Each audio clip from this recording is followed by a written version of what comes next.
well, what is your mission? Why are you doing this? I'm doing it to win. Offense was able to put points on the board, and then defense played their ass off. He is going deep and it is caught. Put some respect on his name. The Philadelphia Eagles have won Super Bowl 59. Only the beginning. The end ain't coming anytime soon.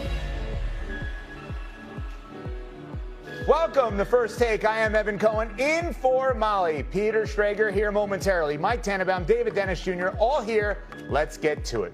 Our very own Jeremy Fowler compiled a list of the top 10 quarterbacks in the league right now, according to NFL executives, coaches, and scouts. Current reigning Super Bowl MVP Jalen Hurts is ranked 9th on the list. Before the list was released, though, Eagles head coach Nick Sirianni had a lot to say on the criticism of his quarterback, telling the Philly Voice, yeah, that's bull. I mean, he plays the most important position in all of sports, and it's the most ultimate team game there is. You name me a team that wins and wins consistently that doesn't have good players around you.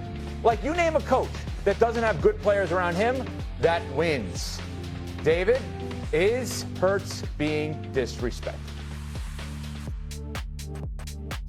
Absolutely. Last time I checked, good teams win Super Bowls. It takes a good team to win a Super Bowl. So we are docking Jalen Hurts because he's part of a good team. If you look at that list, everybody on that list has a good team at the top of that. Lamar Jackson, you talk about Josh Allen. Those guys have good teams, but neither one of those guys have been able to get over the Patrick Mahomes hump. Jalen Hurts played Patrick Mahomes twice in Super Bowls and outplayed him each one of those times. That has to account for something. If we're going to talk about why you're on this list, it's not just the stats, it's not just the throwing and all that other stuff. It's about winning. Jalen Hurts is a clear winner. Otherwise, why is Patrick Mahomes number one? Patrick Mahomes is number one not because of the stats. He has the 8th best QBR over the last couple years. Jackson and Allen and Burrow, people have accumulated better stats than Mahomes. It's the fact that when it's time to win a game, Patrick Mahomes wins a game. Jalen Hurts is absolutely the same. When it's time to win games, he wins games. You can't penalize the guy because he has good teammates around him, because everybody on that list has good teammates around him. Joe Burrow is throwing to maybe the best wide receiver in the league, and he is still right there at the top. Jalen Hurts needs much more disrespect than being at this point coming off of a Super Bowl when we're looking for who is going to beat Patrick Mahomes, and he just did it. Yeah, I agree with David. If you look at the last 2 of the 3 Super Bowls, hard stop, Jalen Hurts outplayed Patrick Mahomes once in a win, once in a loss. So when you want to talk about greatness and in big games, I give Jalen Hurts all the credit in the world. I was really concerned about his ability coming out. He was a second-round pick because of his lack of accuracy. He was benched in college. He transferred. His completion percentage has gone from 52% up to 68%. We used the stat earlier in the day from Hembo. He led the NFL last year in completion above expectation, meaning he completed passes at a higher rate than should have. Led the NFL. Joe Burrow was second. So when you take a weakness and turn it into a strength, he deserves all the credit in the world. And to me, that is the definition of greatness, when you make those around you better and you turn a weakness into a strength. All right, so we look at this top 10 list. Peter Schrager, Jalen Hurts, number 9 on that list. Is he being disrespected? Yes. Yes, he is, but I think this is a product of where he was entering the league, and the same people being pulled are the ones who didn't draft him in the first round. They watched him go, and 32 teams passed on Jalen Hurts, including the Eagles, who took Jalen Reagor over him in the first round of that draft. I believe there's a bias against quarterbacks who don't go in the top 10, and we still say, well, it's because of the team. I would also add, I do find it a little surprising, Evan, that Jayden Daniels, after 20 games as an NFL quarterback, is ranked ahead of Jalen Hurts, who has this amazing body of work. And, of course, the other name that is the hot button, especially online after yesterday's show, Justin Herbert, who hasn't won a big game and hasn't shown that he can be that guy in the biggest of moments when Jalen Hurts has. So I don't think Jalen Hurts is as upset about this as we are. I saw a picture of him in Greece with Michael Jordan. I think he's doing just fine. He was celebrating the love of his life this offseason. Like, he's okay.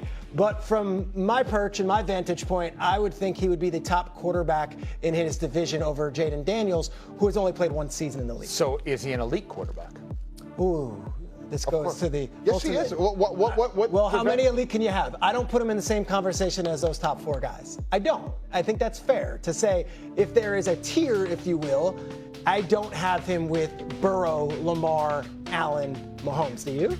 No, I think those are better quarterbacks, but isn't the definition of elite also partly in terms of like the rings and how well he's played in big games and how he's gotten better? Like, where are the holes in his game? If we're being honest and sober of evaluating Jalen Hurts, not when he came out, because I was wrong like everybody else. I thought he was a mid-round pick because of the lack of accuracy, but how he's played in big games, guys, like what, to me, like the inverse of that question, Evan, is why isn't he elite? What is he missing? I think there's a feeling that amongst some, and I hate using this term, and we might go viral for that, the system is so good in Philly. You've got this amazing Jeff Stoutland coached offensive line with all pros all over the place. You've got Saquon, you've got Brown, you've got Devontae, you've got Goddard, that if you dropped in any of those other top 10 quarterbacks, they likely would have the same result and would be able to win on a winning team and have home field advantage, and then you see what happens from there. I think that's unfair to Jalen Hurts. So Dennis was saying, like, you can't hold that against him. That just happens to be where he plays. That's the car that he was given the keys to, and he's doing the best he possibly can with it. I know the Eagles are happy with him. They paid him. I know Sirianni loves him. I don't know if we should be the ones picking apart Jalen Hurts' game like a carcass. David Dennis Jr. is the elite. Is Jalen Hurts an elite quarterback? Absolutely.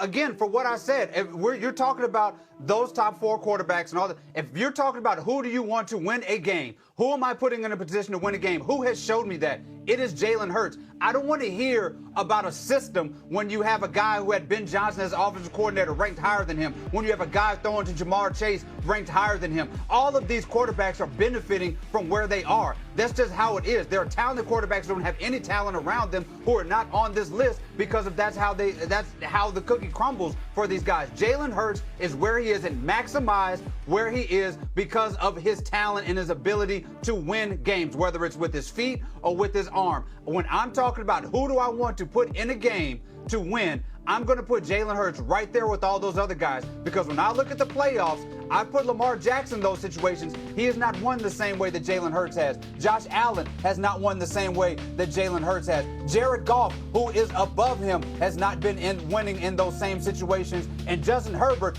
damn sure ain't winning in those situations if you're talking about being put in a playoff situation. Jalen Hurts has done it for multiple years. System does not mean anything to me in this situation. Similar to David's point, guys, like the hard part about these arguments is like we don't want to penalize Jalen Hurts because he has great teammates. Like he has done what we do. Right, but we shouldn't. That's my point. We shouldn't. We do, but we shouldn't. He's played great in big games and he's gotten better. Like, what else are we looking for? And again, I said this on your show earlier, but like, if you're a college quarterback, you want to know what it's like to be a sustainable, great pro? Look at Jalen Hurts. Like, you don't tell me that guy lives in the weight room. Like, there's so much that's inspiring about his game. And you look at this graphic here, like, he's in the prime of his career, and his completion percentage has increased by 16% in the NFL. That's unheard of. So I think he's earned the right to be at this table. He certainly, to Peter's point, he didn't come in. You know, he was at the kiddie table because he, again, was benched. He transferred. But his mental and physical toughness, to me, is great, should be greatly admired. I'll also give him a pass.